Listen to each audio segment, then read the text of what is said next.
আসসালামু আলাইকুম, আশা করি আপনারা সবাই অনেক ভালো আছেন। আমার মুরগির বোর্ডিংটা কিন্তু গত 4-5 দিন ধরে আমি পরিষ্কার করি না, আর 4-5 দিন ধরে আমার মুরগির বোর্ডিংটা পরিষ্কার না করার কারণে কিন্তু মুরগির বোর্ডিংটা একেবারে লেত্রা হয়ে রয়েছে। মানে মুরগির পায়খানা দিয়ে কিন্তু একেবারে বোর্ডিংটা ভরে গেছে। তাই আজকে আমরা পুরোপুরি সিদ্ধান্ত নিয়ে লাইছি যে আমার মুরগির বোর্ডিংটা একেবারে পুরোপুরি ভাবে সাফা করে দিব। তো যাই হোক, মুরগির বোর্ডিংটা যেহেতু আজকে আমরা একেবারে পুরোপুরি ভাবে মানে একেবারে পরিষ্কার করে আমরা সাফা করে দিব, তার জন্য কিন্তু সর্বপ্রথমে আমাদের মুরগির বোর্ডিং এ থেকে সবগুলা বাচ্চা কিন্তু একে একে আমরা মাটির মধ্যে নামিয়ে দিতেছি। কারণ বোর্ডিং এর ভিতরে বাচ্চা থাকা অবস্থায় যদি বোর্ডিংটা আমরা সাফা করতে চাইতাম তাহলে কিন্তু আমরা ভালো করে সাফা করতে পারতাম না। কারণ বোর্ডিং সাফা করার সময় কিন্তু মানে বোর্ডিং এর ভিতরে বাচ্চা থাকলে কিন্তু বাচ্চাগুলো দৌড়াদৌড়ি করে, আর বাচ্চা দৌড়াদৌড়ি করার কারণে কিন্তু বোর্ডিংটা ভালো করে সাফা করা যায় না। তার জন্য কিন্তু সর্বপ্রথমে আমরা বোর্ডিং এ থেকে সবগুলা বাচ্চা মানে মাটির মধ্যে নামিয়ে দিছি, যাতে ভালো করে আমাদের বোর্ডিংটা আজকে আমরা পরিষ্কার করতে পারি। তো যাই হোক, সবগুলা বাচ্চা একে একে মাটির মধ্যে নামিয়ে দেওয়ার পরে মানে বোর্ডিং এর ভিতরে যেগুলো খাবারের পাতিল আছে মূলত ওইগুলো কিন্তু আমরা একে একে সবগুলা সরিয়ে দিলাম। আর হ্যাঁ, আরেকটা কথা, মানে আমরা যখন এই বোর্ডিংটা তৈরি করলাম, আর বোর্ডিং তৈরি করার সময় কিন্তু সবার তলে আমরা ইট বিছাইছিলাম, আর ইটের উপরে কিন্তু আমরা কিছু কার্টন দিয়ে দিছিলাম। আর কার্টনের উপরে কিন্তু বিয়ার যেগুলো কাপড় আছে মূলত পেন্ডেলের কাপড় বিলে আমরা ওই কাপড়গুলা কিন্তু আমরা বিছিয়ে দিছিলাম। আর এটিতেও কিন্তু শেষ না, মানে পেন্ডেলের কাপড়ের উপর দিয়ে কিন্তু আমরা কিছু তাও কাগজ বিছিয়ে দিছিলাম, বা অনেকে খবরের কাগজ বিলেও কয়, মূলত ওইগুলা কাগজে কিন্তু আমরা বিছিয়ে দিছিলাম। আর খবরের কাগজের উপরে কিন্তু আমরা ধানের গুঁড়া বা ধানের তুত যেটা কয় মূলত ওটাই কিন্তু আমরা বিছিয়ে দিছিলাম। আর এত কিছু একসাথে বিছিয়ে দেওয়ার মূল কারণ বা এত কিছু একসাথে দিয়ে আমাদের বোর্ডিংটা তৈরি করার মূল কারণ হলো যাতে আমাদের মুরগির বাচ্চাগুলো ঠান্ডায় অসুস্থ না হয়, বা ঠান্ডা লাগার কারণে আমাদের মুরগির বাচ্চাগুলো যাতে মইরা না যায়, এই জিনিসটা চিন্তা ভাবনা করে কিন্তু আমাদের মুরগির বোর্ডিংটা অনেক বস্তু দিয়ে আমরা তৈরি করছিলাম। আর আমরা এত কিছু করার পরেও কিন্তু আমাদের সবগুলা মুরগির বাচ্চা বাঁচিয়ে রাখতে পারি না। মানে আমরা কিন্তু প্রায় 250 পিস লোকাল মুরগির বাচ্চা নিয়েছিলাম, আর ওইখান থেকে কিন্তু এখন পর্যন্ত আমাদের 47 পিস বাচ্চা মারা গেছে।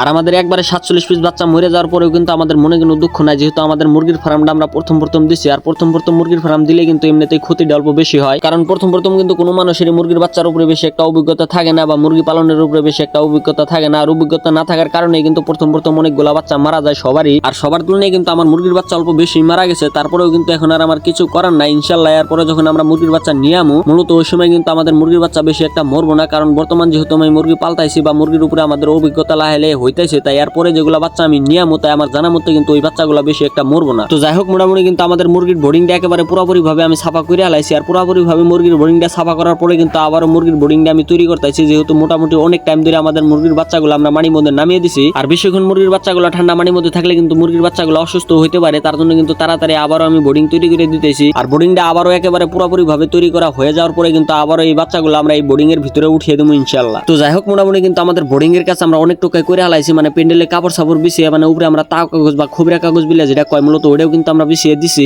এখন খালি আমাদের বাকি আছে মানে এই কাগজগুলোর উপর দিয়ে কিন্তু আমাদের হালকা করে মানে ধানের গুঁড়া বা ধানের তুষও কিন্তু আমাদের দিয়ে দেওয়া লাগবে। তাই বেশি দেরি না করে কিন্তু বোর্ডিং এর ভিতরে আমরা ধানের গুঁড়া বা ধানের তুষও কিন্তু আমরা দিয়ে দিলাম। আর এখন যেহেতু আমাদের বোর্ডিং এর কাজ বা বোর্ডিং পুরোপুরি ভাবে আমাদের সাফা করা হয়ে গেছে, তাই একটা একটা করে কিন্তু সবগুলা বাচ্চা আমরা ধরে ধরে বোর্ডিং এর ভিতরে দিয়ে দিলাম। আর সবগুলা মুরগির বাচ্চা আমরা বোর্ডিং এর ভিতরে উঠিয়ে দেওয়ার পরে মানে বাচ্চার যেগুলো খাবারের পাতিল আছে মূলত খাবারের পাতিলগুলো কিন্তু আমরা ভালো করে ধুয়ে সাফা করলাম। আর পাতিলগুলো ভালো করে ধুয়ে সাফা করার পরে কিন্তু আবার ওই পাতিলগুলোর মধ্যে খাবার দিয়ে আমরা বোর্ডিং এর মধ্যে পাতিলগুলো দিয়ে দিলাম, যাতে মুরগির বাচ্চাগুলো অনায়াসে খাবারগুলো খাইতে পারে। তো যাই হোক, আজকের মতো ভিডিও এই পর্যন্ত। সুস্থ থাকবেন, ভালো থাকবেন, আল্লাহ হাফেজ।